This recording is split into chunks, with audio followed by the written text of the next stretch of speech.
조브 벨링엄 투 보르센. 벨링엄 동생이죠. 신동생 좀 비싼 금액으로 이제 보르센 들어가게 됐고요. 도르트문트 그리고 하위선 레알 마드리드로 가게 됐고, 옵셜이 이제 히비고에 비해서 굉장히 늦게 떴는데 첼시가 뺏긴 통안의 하위선 이제 레알 마드리드 소속으로 아마 클럽 월드컵을 뛰게 될 것 같고, 그리고 이제 오피셜로 펩 레인더러스 투 맨체스터 시티.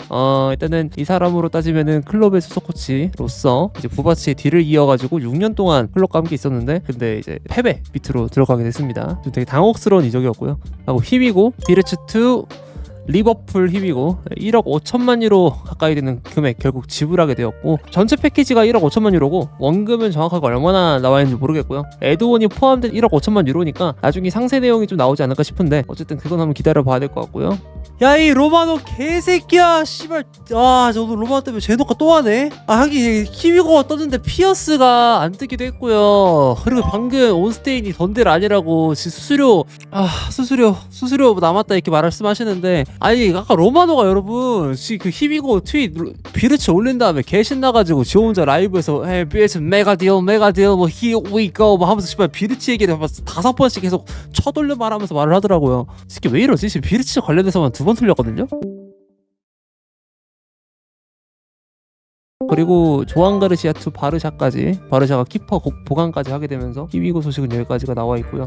하고 이제 첼시에 관해서 얘기를 해야 될 텐데, 어제 매냥이 파토가 되고 나서, 그리고 나서 이제 그냥 사실상 저도 이제 방송 키고 매냥에 관해서 얘기를 하느라 시간을 허비하고 있었는데, 근데 갑자기 기튼스에 관해서 첼시가 노선을 트기 시작했습니다. 그러니까 사실상 어제 첼시는 매냥 이후로 클럽 월드컵 이적 시장 종료되는 시점이 6월 11일 새벽 3시까지 원래 마감이 됐어야 됐는데, 근데 이 이적 시장이 마감되는 데까지 첼시가 원래 뭐 노리는 게 없다고 보통 알려져 있었고, 기자들도 다 그렇게 말을 하고 있었는데, 그러고 있었는데 갑자기 기튼스가 떠버리면서 기튼스에 관해서 첼시가 다시 급하게 노리고 있다. 이전까지는 그냥 찔러보기만 했고, 레프트 윙에 관해서는 장기적으로 그냥 노리겠다고 말했던 첼시가 태도를 급변함으로써 갑자기 시장에 변주를 주었고, 기튼스에 관해서는 원래 차액이 첼시가 원래 3,500만 파운드를 준다고 했었고, 도르트문트가 4,200만 파운드, 즉 700만 파운드 가량의 차이가 나고 있었던 이제 딜이었는데, 근데 여기서 첼시가 그냥 도르트문트 비드를 맞춰줬어요. 4,200만 파운드를 맞춰주면서 다시 비드를 했고, 이게 로마노 기사고요. 그리고 멜로 도르트문트가 5천만 파운드 이상을 또 요구한다고 해가지고 첼시가 이거 4,200만 파운드를 맞춰줬는데 또 올려서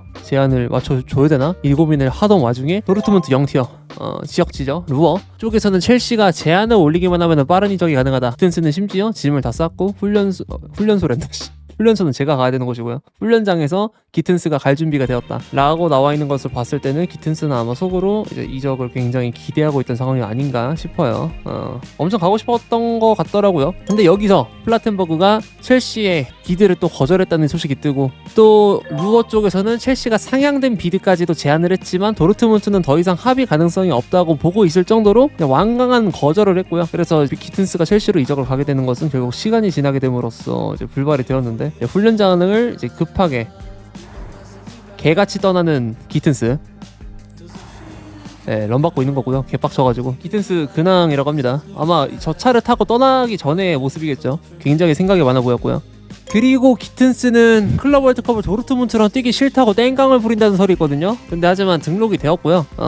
이게 사실 클럽 월드컵을 첼시랑 기튼스랑 같이 뛸 수가 있긴 했는데, 이번에 이적을 못한다더라도 나중에 등록을 또 하면 돼가지고, 근데 도르트문트가 지금 클럽 월드컵 스쿼드에다가 기튼스를 등록을 한다고 해가지고, 그래서 웬만해서는 이런 설이 돌고 있기 때문에 기튼스는 첼시랑 클럽 월드컵에서는 적어도 못 보게 될 것 같고요. 일단 기튼스가 지금 내부에서 깽판을 치고 있긴 하다만, 뭐 명단에 등록이 되면은 기튼스는 도르트문트를 위해서 클럽 월드컵에 나서야 되는 상황입니다. 그리고 호킨스가 말하기로는 기튼스 협상은 곧 재개될 예정이라고 하고, 아마 뭐 7, 8월까지 가면서 기튼스를 데려올 각오를 첼시가 또 하고 있는 것 같습니다. 어떻게 보면 상황은 또 길어지고 있고, 원래 예정된 대로 흘러가고 있는 거긴 해요. 그냥 레프팅은 원래 길게 보고 데려온다고 했으니까. 기튼스 가격에 관해서 많이 불만을 표하시는데, 저는 5,500만 유로까지는 적당하다고 봐요. 저건 적당가라고 보고, 그 이상 넘어가면 진짜 개오바고, 그냥 패키지 5,500만 유로기 때문에 저거는 적당하다고 보는데, 저거 넘어가게 된다?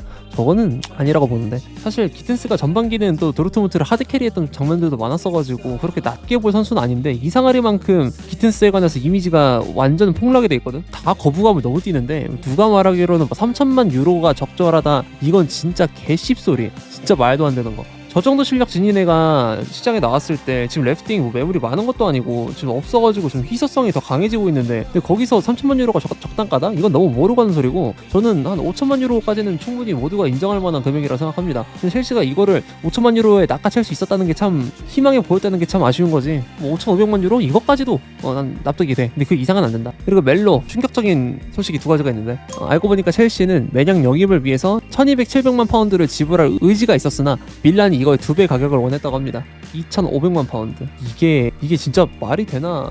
아니, 너무 높게 부른 게 아닌가? 2,500만 파운드면 거의 450억 좀 되거든요? 450억 좀 넘을 수도 있겠다. 너무 비싸가지고 이거는 애초에 못 데려오지 않았을까 이 생각이 들어서 넘어가고. 그리고 멜로, 페트로비치의 미래는 갑자기 불투명하다는 기사가 떴거든요. 이게 뭔 개소리인가 싶어서 봤더니 멜로가 속보로 새벽 5시 한 20분경에 페트로비치 클럽 월드컵 명단 제외라는 속보를 띄웠는데, 이 이유를 봤어요. 골키퍼 페트로비치는 우선 첼시의 클럽 월드컵 스쿼드에 포함되지 않았고, 첼시는 안드레이 산토스를 제외하고 임대생들을 죄다, 임대에서 복귀한 선수들을 죄다 클럽 월드컵 스쿼드에 새로 넣지 않겠다라는 입장을 표했는데, 이 이유는 클럽 월드컵 자체를 24-25 시즌의 연장선으로 보기 때문이라고 하거든요. 그래서 안드레이 산토스를 제외하고 모두가 이제 해당이 안 되니까 페트로비치, 펠릭스, 브로야, 와일리, 우고축구 등등등등등등이 아마 이제 포함이 안 될 것 같은데, 이게 잉여 선수를 팔 수 있는 쇼케이스가 될 수 있는 무대가 지금 이 대회인데 이거를 왜 포기하려는지 좀 모르겠다고 해야 되나? 페트로비치를 판매를 한다고 하더라도, 스털링을 판매를 한다고 하더라도, 펠릭스를 판매를 한다 하더라도, 브루야, 와일리, 우고축구를 판매한다 하더라도, 이거는 여기서 확실히 얘들의 실력을 보여줌으로써 쇼케이스를 해놓고 가격을 올린 다음에 거래를 진행하면 더 좋지 않나라는 생각도 드는데, 그걸 생략한다고 합니다.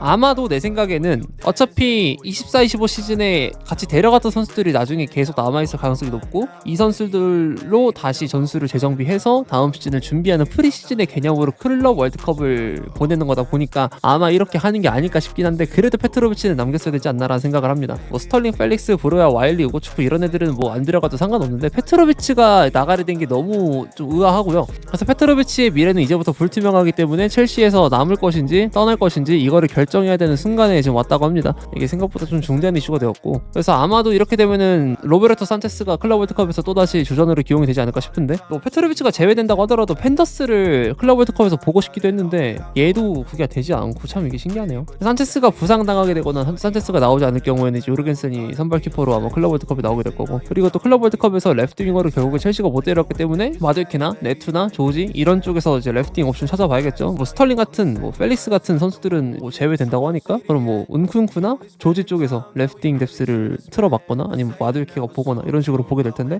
최근에 보니까 마드웨케의 레프트 윙 기용에 관해서 투엘도 굉장히 극찬을 하긴 했거든요.